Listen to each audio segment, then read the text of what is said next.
देखिए, सरकार सिर्फ बहानेबाजी बना रही है क्योंकि अमेंडमेंट का मतलब ये है कि आपने ये मान लिया कि इन इन कानूनों में बहुत ज़्यादा सारे कमियां हैं तभी तो अमेंडमेंट है।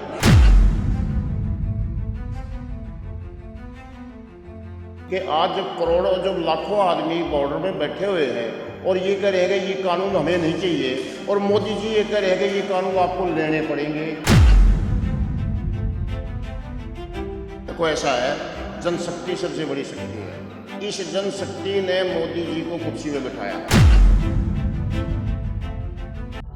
पंजाबी नैशनल देख रहे हो ਤੁਸੀਂ ਤੇ ਮੈਂ ਹਾਂ ਮਨਪ੍ਰੀਤ ਸਿੰਘ ਮੋਲਾ।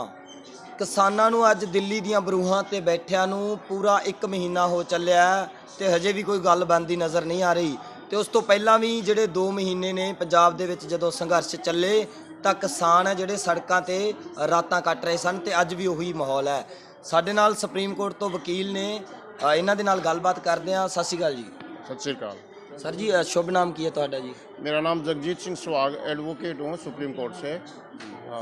तो सर, आज हम बात करने वाले हैं, सरकार अमेंडमेंट्स की बात कर रही है लगातार, अमेंडमेंट्स करवा लो, रद्द नहीं होंगे। मसला कहाँ पर अड़ा है सर? क्यों नहीं सरकार चाह रही, क्यों नहीं रद्द करने को सोच रही? देखिए, सरकार सिर्फ बहानेबाजी बना रही है क्योंकि अमेंडमेंट का मतलब ये है कि आपने ये मान लिया कि इन कानूनों में बहुत ज़्यादा सारे कमियां हैं तभी तो अमेंडमेंट है। दूसरी बात यह है कि सरकार जब अमेंडमेंट मान रही है तो इसका मतलब ये है कि सरकार इनको वापस ही ले ले। सरकार की इतनी क्या मजबूरी है? आप ये बताओ कि जब सरकार कोरोना पीरियड में लॉकडाउन में ऑर्डिनेंस लेके आई तो कौन सी इमरजेंसी थी? इमरजेंसी में ऑर्डिनेंस लेके आते हैं। उसके बाद इन्होंने कोरोना पीरियड में, कोविड पीरियड में इन्होंने पार्लियामेंट का सेशन बुलाया। उस सेशन में 2 दिन में पास करवा दिया। 1 दिन में लोकसभा में करवाया, अगले दिन राज्यसभा में करवाया। राज्यसभा में जब इनकी बहुत ज़्यादा मेजोरिटी भी नहीं थी, उसके बावजूद इन्होंने प्रॉपर प्रोसीजर अडॉप्ट ना करते हुए इन्होंने उसको ज़बरदस्ती पास करवा दिया। तीसरी बात ये है कि आज जब लाखों आदमी बॉर्डर पे बैठे हुए हैं और ये कह रहे हैं कि ये कानून हमें नहीं चाहिए और मोदी जी ये कह रहे हैं कि ये कानून आपको लेने पड़ेंगे, वो भी ये अच्छे हैं, मैं कह रहा हूँ अच्छे हैं, हम ये कह रहे हैं कि ये अच्छे नहीं है, आप हमें मत दो। ये कह रहे हैं नहीं दूंगा, और अगर बहुत ज़्यादा करो तो एक आध बदलाव करके दूंगा, लेकिन ये तो आपको लेने ही पड़ेंगे। तो ऐसे कभी होता है क्या? आप तो सुप्रीम कोर्ट में लगातार प्रैक्टिस कर रहे हो, आपको नहीं लग रहा ये अच्छे हैं बुरे हैं? आपको तो पता ही होगा तरीके से, सरल भाषा में हमारे दर्शकों को तो। नहीं, मैंने एक्ट पढ़ा हुआ है। जहाँ तक एज एडवोकेट की बात है, और मैं सरल भाषा की मैं बात बता दूँ, जब आप एक बताओ, इसमें सिविल कोर्ट प्रोविज़न नहीं है। सिविल कोर्ट का ये है कि सिर्फ और सिर्फ आपको एसडीएम या डीसी में अपील कर सकते हैं। तो सिविल कोर्ट प्रोविज़न नहीं है तो एडवोकेट की भी गई। एडवोकेट की जो हमारी जो प्रैक्टिस है, हमारा जो कारोबार है, वो भी तो ख़त्म हो रहा है साथ साथ। दूसरी बात यह है कि आपको पता ही है कि ये तो सरकारी मशीनरी होती है, एसडीएम डीसी, जैसे सरकार हिलाएगी वैसे हिलते हैं। तो इनसे अपील का कोई मतलब नहीं है। ये सिर्फ और सिर्फ लीपापोती है, सिर्फ किसानों की ज़मीनों को हड़पने की साजिश है, सिर्फ कॉरपोरेट के जगत के कुछ लोगों को फ़ायदा देने का एक्ट है। सरकार तो कह रही है जी लगातार कि कुछ शरारती हैं, कुछ जो कह लें नक्सलवादी कहते हैं और माओवादी, यही बात लगातार करते हैं। प्रधानमंत्री जब भी करते हैं वो पॉलिटिकल से पता नहीं कौन से लोग हैं जो किसानों को गुमराह कर रहे हैं। जब सरकार के फेवर में कोई बोलता है तो वो देशभक्त हो जाता है। जब सरकार के अगेंस्ट कोई बोलता है तो वो देशद्रोही हो जाता है। जब ये फॉरेन के लोग मोदी या इनको एड दे रहे थे तो ये तो बहुत अच्छे थे। आज ये इस किसान आंदोलन को अपने कुछ पैसे इकट्ठा करके दे रहे हैं, तो आज ये पूछते हैं कि फॉरेन एड है, ये आ कहाँ से रही है? किसानों को इस ढंग से खाना क्यों मिल रहा है? किसान जितने भी हैं उनके बच्चे हो ही नहीं सकते, वो तो इंग्लिश बोलते हैं, वो तो जीन पहनते हैं। तो ऐसा थोड़ा ही होता है। किसान तो देखो, वो भी तो इंसान है, वो भी तो काम करते हैं। आज अन्नदाता सड़क पे बैठा हुआ है और मोदी जी ये कह रहे हैं कि आपको ख़त्म कर देना चाहिए और ये बड़े अच्छे कानून है।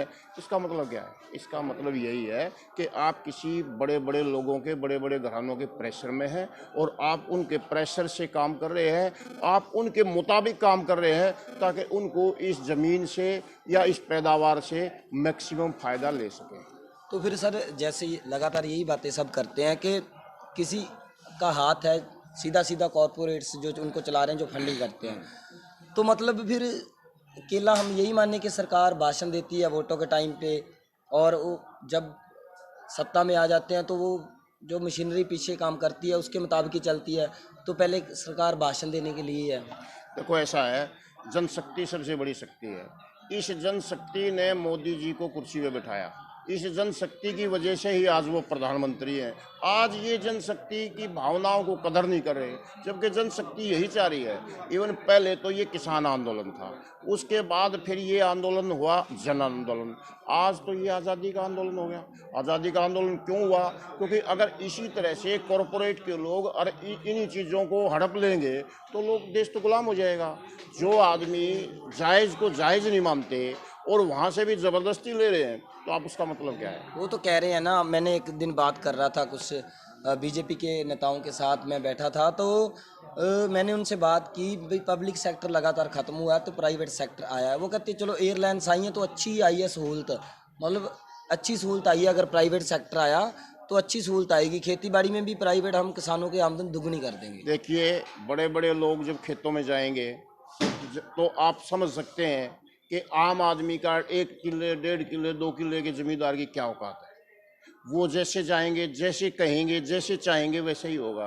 दूसरी बात है, मैं आपको कॉन्ट्रैक्ट फार्मिंग की बात बताऊँ, क्योंकि मैंने तो एक पढ़ा है जी। उसमें ये कहा है कि आप बीज हम दे देंगे, खाद हम दे देंगे और दवाइयाँ हम दे देंगे, आप पैदा करो, ये चीज़ पैदा करो।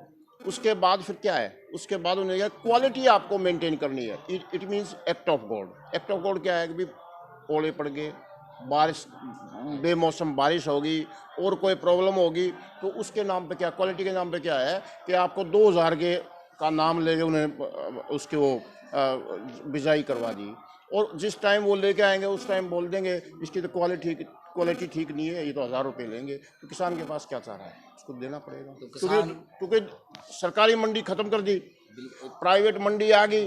प्राइवेट मंडी किसकी है? उन्हीं लोगों की है। वो चाहेंगे तो लेंगे, ना चाहेंगे तो नहीं लेंगे। तो अब रवैया कैसे देख रहे हो आने वाले दिनों में?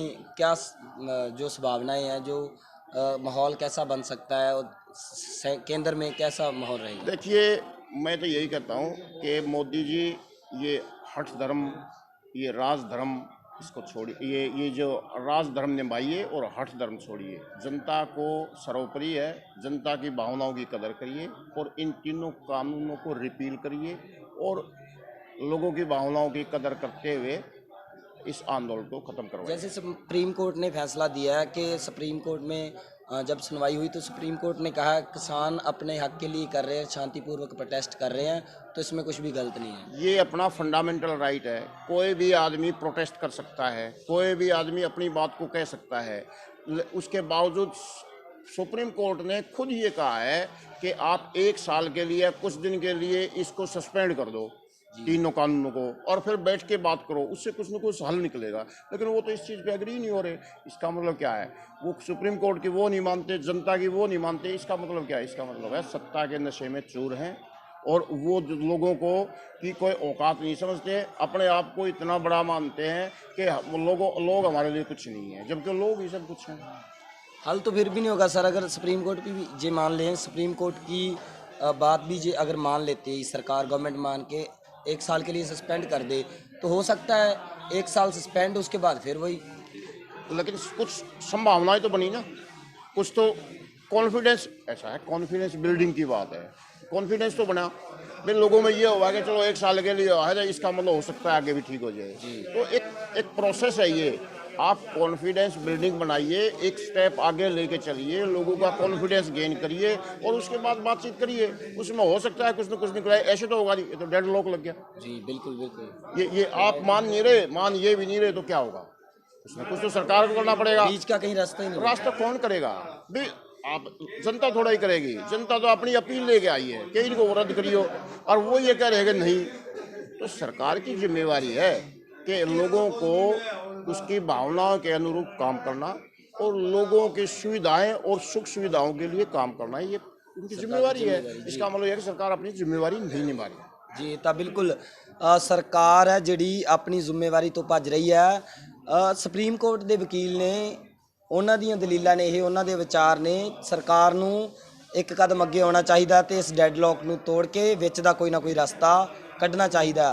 ਕਿਸਾਨ ਸੰਘਰਸ਼ ਦੀ ਹਰ ਪੱਖ ਤੋਂ ਕਵਰੇਜ ਅਸੀਂ ਤੁਹਾਡੇ ਤੱਕ ਲੈ ਕੇ ਆਉਂਦੇ ਰਵਾਂਗੇ। ਤੁਸੀਂ ਜੁੜੇ ਰਹੋ ਪੰਜਾਬੀ ਨੈਸ਼ਨਲ ਟੀਵੀ ਦੇ ਨਾਲ। ਧੰਨਵਾਦ ਜੀ, ਧੰਨਵਾਦ।